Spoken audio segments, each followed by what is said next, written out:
अस्सलामुअलैकुम रहमतुल्लाहि व बरकातुहू। मैं हूं आपका मेज़बान अफसार आलम शैबानी और आप देख रहे हैं द मैसेज।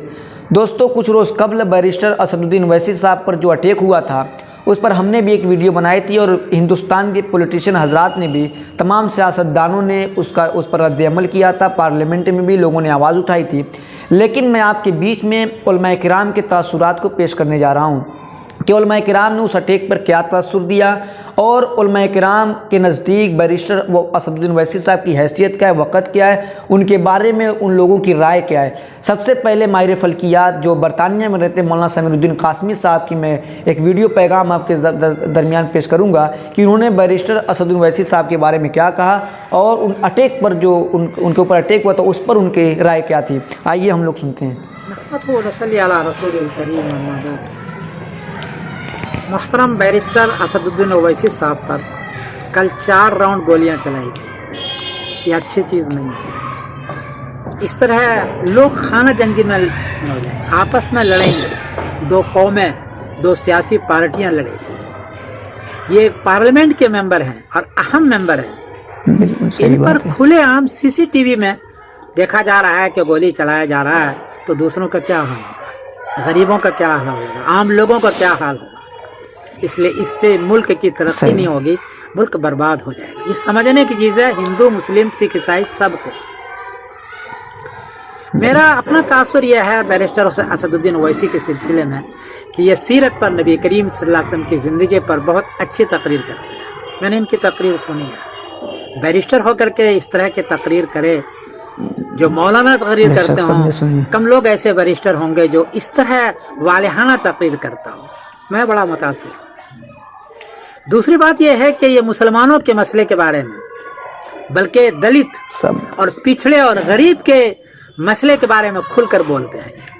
अच्छा बोलते हैं, बोलने का अंदाज ठीक है, किसी को पसंद ना हो, लेकिन बोलते जरूर है। बिल्कुल, ये वाहिद मुसलमानों के नुमाइंदा हैं जो पार्लियामेंट के अंदर इस तरह बोलते हैं।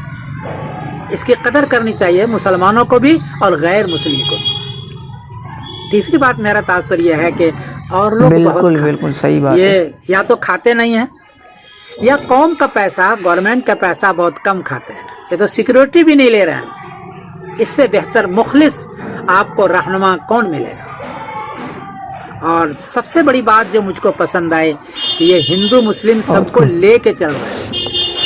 हिंदुस्तान सबका मुल्क है, मुसलमान का भी, हिंदू का भी, ईसाई का भी, सिख का भी, सबका है। इसलिए जो रहनुमा, जो पार्लियामेंट के मेंबर दोनों या जो सियासी पार्टी दोनों को लेके चल रहा हो इखलास के साथ, ऐसे लोग कम हैं। दोनों को इसकी कदर करनी चाहिए। मुझे ये चीज़ बड़ी पसंद आए कि हिंदू मुस्लिम सबको लेके चलते हैं और ये मुल्क दोनों का है। जो हजरात ये चाहते हैं कि सिर्फ हिंदू का हो जाए, ये सही नहीं कर रहे हैं, कुछ नहीं कर पाएंगे वो। इसलिए सबको इसका साथ देना चाहिए। एक मिसाल बताऊं, बरतानिया में तरक्की कैसे होती है, यहाँ क्यों पूरी दुनिया से लोग आते हैं और बस जाते हैं। हर जगह के लोग यहाँ क्यों हैं? यहाँ अमन है हर एक के लिए, यहाँ हर एक के लिए इंसाफ है।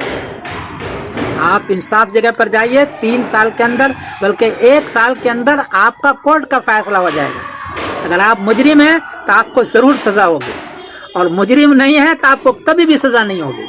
इतना इंसाफ है। और 1 साल में इंसाफ करते हैं। ये बड़े बड़े केस में 2-3 साल लगाते हैं, वरना आमतौर पर 1 साल करते हैं। और सबके लिए बराबर इंसाफ। मैं एक मजहबी रहनुमा बोल रहा हूँ, सबके लिए मैंने देखा कि बराबर इंसाफ है। यहाँ सबको काम मिलता है, जॉब मिलता है सलाहियत की बुनियाद पर। आप किसी भी दफ्तर में जाएं, किसी भी जगह पर जाएं, ऊपर से ऊपर जगह पर जाएं, तो आपको ये नहीं कहा जाएगा कि मुसलमान हैं या आप नमाज पढ़ते हैं, दाढ़ी रखते हैं तो आपको काम नहीं मिलेगा। ऐसा कभी भी नहीं होता। रिस्पेक्ट करते हैं बल्कि दाढ़ी वाले की।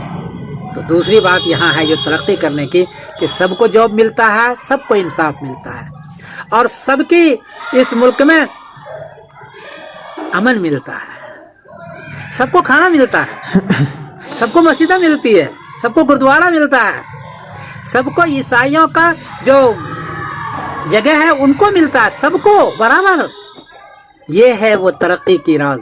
और एक बात और बताऊं, यहाँ का हर आदमी 8 घंटे तक खड़े होकर के काम करता है हर दफ्तर में, चाहे वो पुलिस हो, दरोगा हो, जज हो, वकील हो, सियासी लीडर हो, दुकानदार हो, हर आदमी को 8 घंटे के हिसाब से यहाँ है, यहाँ महीने के हिसाब से नहीं। जितना घंटा काम करेंगे उतना आपको पैसा मिलेगा। अगर आधे घंटे भी अगर काम नहीं किया आपको पैसा नहीं मिलेगा। तो हर एक को दफ्तरों में काम करना पड़ता है। हमारे इंडिया, पाकिस्तान, बांग्लादेश में यह है कि जो दफ्तर में बैठे हुए हैं वो 2-3 काम करता है, बाकी सुबह से लेकर शाम तक वैसे बैठे रहता है। रिश्वत दो तो काम करेगा, वरना नहीं करते। इस मुल्क की तरक्की की बड़ी वजह यह है कि खासतौर पर जो दफ्तरों में बैठे हुए हैं, सरकारी दफ्तरों में, उनको 1 मिनट नहीं छुट्टी है। CCTV लगा हुआ है, उसका बॉस उसको देख रहा है कि आप काम कर रहे हैं कि नहीं कर रहे हैं। यह है तरक्की का राज। इसलिए बरतानिया में हर आदमी आना चाहता है, इसको अपना वतन बनाना चाहता। मैंने भी अपना वतन बरतानिया बना लिया, इसीलिए इसी इंसाफ को देख करके। मैं एक मजहबी आदमी हूँ, लेकिन कभी भी मेरे साथ किसी ने मजाक नहीं किया, चाहे ईसाई हो, हिंदू हो, सब एक दूसरे के साथ मुस्कुरा के चलते हैं। अगर आपको हिंदुस्तान को तरक्की देना है तो ये 3 काम करें। जजों को चाहिए कि जल्दी से फैसला करें, सियासी लीडरों को चाहिए कि कम खाएं और सादगी अख्तियार करें। ऐसा नहीं कि खातेदार हैं।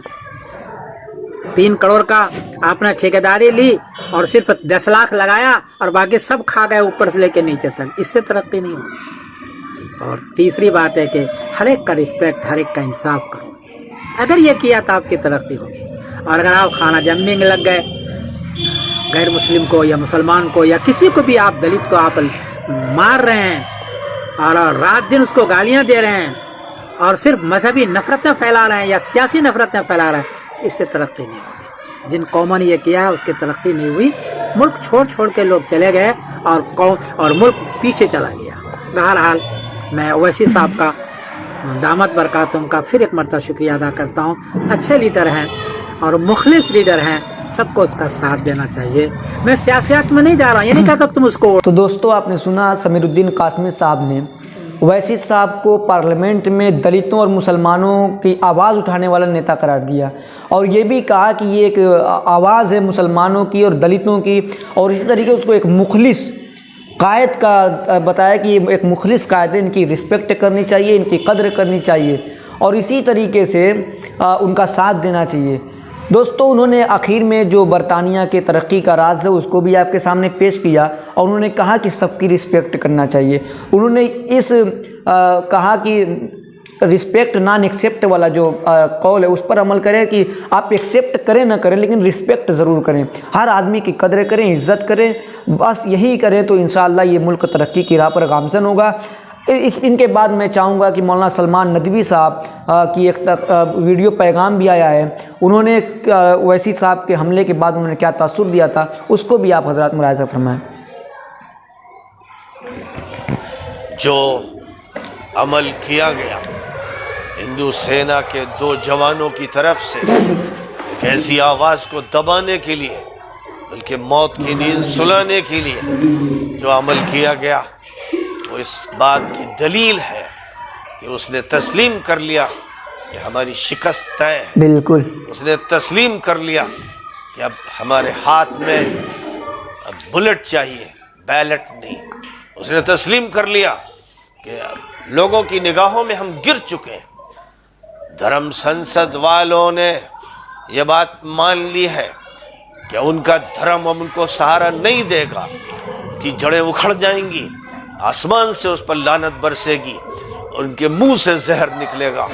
इंसान नुमा परिंदे होंगे या सांप होंगे या बिच्छू होंगे, वो इसको मान चुके हैं। उनकी ज़बानें बता रही हैं कि वो शिकस्त खुर्दा हैं, उनकी ज़बानें बता रही हैं कि वो एहसास कमतरी के शिकार हैं। और जिन्होंने सुल्ली डील और उल्ली ऐप की बातें की, उन्होंने साबित कर दिया है कि वो नाली के केचुए हैं, कीड़े मकोड़े हैं, गंदे और नापाक वजूद है। और सिर्फ ये बात उनसे मुताल्लिक नहीं है, वो जिसकी नुमाइंदगी कर रहे हैं उनके पीछे जो अक्सरियत है वो एहसास कमतरी में मुब्तला है।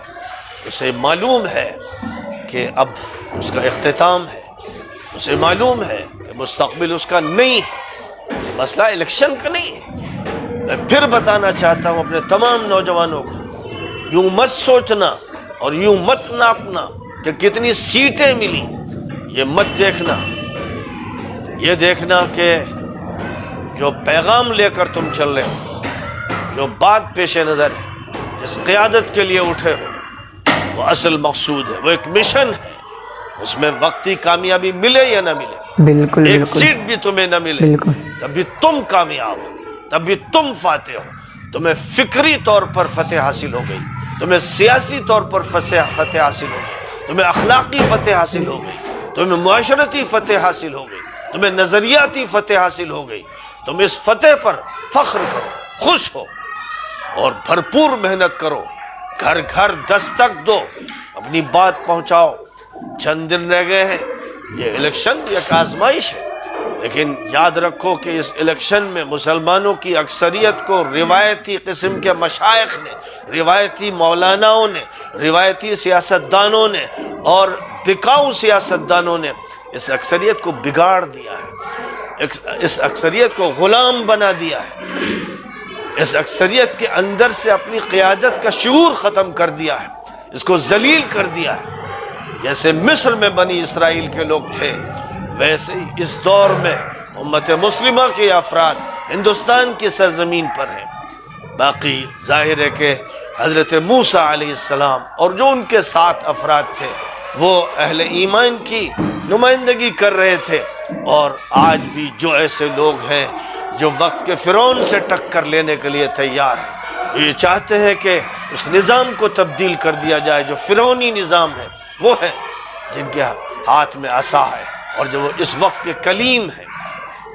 اس لیے میں خاص طور پر اپنے ان نوجوانوں سے کہتا ہوں جنہوں نے بڑے جوش و خروش کے ساتھ جلسوں میں حصہ لیا ہے اور سیاسی مہم میں حصہ لیا ہے، اور ڈور ٹو ڈور وہ پہنچ رہے ہیں، ان سے کہوں گا کہ یہ طے کر لو، قسم کھا لو کہ جو جد و جہد تم کر سکتے ہو، اپنے گھر کے بزرگوں کو، بڑوں کو، ماں باپ کو، اپنی بہنوں کو، اپنے بھائیوں کو، رشتہ داروں کو لے کر پہنچنا اس دن جب ووٹنگ ہوگی، اور یہ ان سے کہنا کہ اگر تمہارے اندر کچھ رمق ہے، اگر غیرت ہے اور حمیت ہے، تو تمہاری ذمہ داری ہے کہ تم اس مرد مومن کے لیے اپنے ووٹ کو ڈالو جو تمہارے دین کی بھی اور ثقافت کی بھی اور مذہب کی بھی بات کر رہا ہے، بالکل، اور ساتھ ساتھ جو مظلوموں کی بات کر رہا ہے اور ان سب کے مسائل کو لے کر آگے بڑھ رہا ہے۔ ایک صاف ستھری اور صالح قیادت وجود میں آئے، اس لیے محنت کرو، رات و دن محنت کرو، جو جد و جہد کر سکتے ہو کرو، لیکن اگر کامیابی تمہارے امیدوار کو کسی علاقے میں نہ ملے تو ہرگز مایوس مت ہونا، ہرگز یہ مت سمجھنا کہ کامیابی کا پیمانہ یہ ہے، بلکہ تمہاری کامیابی ہو چکی ہے، تمہیں فتح مندی نصیب ہو چکی ہے، تم فاتح ہو، اور تم نے الحمدللہ اپنی فتح کے جھنڈے لہرا دیے ہیں۔ اسد الدین اویسی نے جس وقت پارلیمنٹ میں خطاب کیا اور یہ کہا کہ مجھے وہ سیکیورٹی نہیں چاہیے جو سیکیورٹی ہر شہری کو نہیں ملتی ہے، میں ایک عام شہری کی طرح رہنا چاہتا ہوں، میں بندشوں میں بند کر رہنا نہیں چاہتا، مجھے آزادی چاہیے، زبان کی آزادی، ضمیر کی آزادی، جسم کی آزادی، دماغ کی آزادی چاہیے۔ تو ظاہر ہے کہ اس میں کوئی شک نہیں ہے کہ ایک غیور اور خوددار انسان کی یہ بات ہے، اس نے اس Z+ سیکیورٹی کو رد کر دیا کہ مجھے وہ سیکیورٹی نہیں چاہیے، سیکیورٹی تو اصلاً اللہ کی ہے، اور اس دنیا میں جو انتظامات ہوتے ہیں الحمدللہ وہ انتظامات بھی ہیں، وہ سارے فداکار اور جانثار ساتھ ہیں جو اپنے کو قربان کرنے کے لیے تیار ہیں، کیونکہ وہ چاہتے ہیں کہ صحیح اور صالح مسلم قیادت وجود میں آئے جو انسانیت کے مسئلے کو لے کر چلے، جو اس قانون کا تحفظ کرے، جو ملک کے امن کا تحفظ کرے اور اس ملک کی اصل تہذیب کا تحفظ کرے، اس کی ضرورت ہے۔ اس لیے ایک تو یہ طے کر لو کہ سینکڑوں ایسے نوجوان قائد تیار ہو جائیں گے، یو پی کے ایک ایک علاقے میں ایسے نوجوان اٹھ کھڑے ہوں گے جو اب یہ طے کریں گے کہ جتنے بھی مسائل ہوں تعلیمی مسئلہ ہو، تمدن کا مسئلہ ہو، اور شہری ترقی کا مسئلہ ہو، سیاست کا مسئلہ ہو، معاشیات کا مسئلہ ہو، ہر مسئلے میں تمہیں قیادت کرنی ہے۔ اور یہ قیادت صرف اس الیکشن کے لیے نہیں ہے، یہ 2024 کے لیے بھی ہے اور مسلسل ہے، اور صرف مسئلہ سیاسی نہیں ہے، سب سے بڑا جو مسئلہ ہے وہ ایمانی بھی ہے اور اخلاقی بھی ہے اور تہذیبی بھی ہے اور ثقافتی بھی ہے۔ اس کی قیادت نوجوانوں کو کرنا ہے، باشعور نوجوانوں کو کرنا ہے، وہ مدارس کے فارغ ہوں یا یونیورسٹیز کے فارغ ہوں، کالج کے پڑھے ہوئے ہوں، اور یا جنہوں نے نہیں پڑھا لیکن ان کے ہاتھ میں ہنر ہے، ان کے ہاتھ میں زبان ہے، ان کے دماغ میں فہم ہے اور ان کے دل میں شعور ہے، ان سب کو چاہیے کہ وہ آگے میدان میں آئیں اور اپنی روایتی قیادت کی عزت کرنا چاہیں تو کر لیں، ورنہ ان سے فاصلے پر رہیں اور ایک نئی قیادت کو سامنے لانے کا ایک ایسا فیصلہ کر لیں، وہ قسمیہ فیصلہ ہو جس سے وہ کبھی پیچھے نہ ہٹیں، اور صبح و شام اسی فکر میں رہیں۔ اس میں ظاہر ہے کہ بنیادی طور پر جو انہیں آگے چل کر کام کرنا ہے وہ تعلیمی کام ہے، وہ رفاہی کام ہے، وہ انسانوں کی مدد کا کام ہے، وہ معاشرتی اصلاح کا کام ہے، وہ رسومات کے ازالے کا کام ہے، وہ ہر غلط بات کو معاشرے سے دور کرنے کا کام ہے، ہر صالح بات کے فروغ کا کام ہے، اور آپس کے اتحاد کا کام ہے، اور ایک ایسا اتحاد جو تمام مظلوموں کا ہو ظالموں کے مقابلے میں، ایک ایسے اتحاد کو مضبوطی کے ساتھ قائم کرنا ہے اور آگے بڑھتے چلے جانا ہے۔ لہذا اویسی صاحب کو میں خوشخبری دیتا ہوں کہ فتح مندیاں آپ کے لیے شروع ہو گئی ہیں، اور سورۃ الفتح کی آیت کریمہ کا میں نے ٹکڑا پڑھا ہے۔ ظاہر ہے کہ اس کا ایک پس منظر ہے تفسیری، لیکن اس وقت کے تناظر میں، یو پی کے الیکشن کے پس منظر میں، میں یہ کہنا چاہتا ہوں کہ آپ کو اللہ تعالیٰ فتح عطا فرمائے گا، بلکہ میرے نزدیک فتح حاصل ہو چکی ہے، کیونکہ اصل فتح فکر کی ہوتی ہے، نظریے کی ہوتی ہے، مشن کی ہوتی ہے، اور زبان کے سچے قول کی ہوتی ہے۔ تو دوستو آپ نے سنا کہ کس طریقے سلمان ندوی صاحب نے ان کے بارے میں تاثر پیش کیا۔ ان کا یہ ماننا ہے کہ ان کی فکری فتح ہو چکی ہے اور سیاسی فتح بھی ابھی نہیں ہوئی ہے، لیکن فکری اور مشن کی جو فتح تھی وہ ان کے حصے میں جا چکی ہے۔ دوستو ان کی جو شروعاتی بات تھی، ان میں جو کہی تھی کہ ہمیں جیت اور ہار کی فکر نہیں کرنا ہے، اپنے ووٹ پرسنٹیج کا حساب، سیٹ کا ہمیں کوئی مسئلہ نہیں ہے۔ اگر اب ہمارے پاس اگر ووٹ پرسنٹیج بھی اچھا خاصا رہا تو آئندہ کی جو انتخابات ہونے والے اس میں آپ کی حصہ داری ہوگی۔ دوستو امید کرتا ہوں کہ آپ کو یہ ویڈیو ضرور پسند آئی ہوگی، اور اگر پسند آئی ہو تو آپ اس کو شیئر کریں، لائک کریں اور سبسکرائب کرنا بالکل نہ بھولیں۔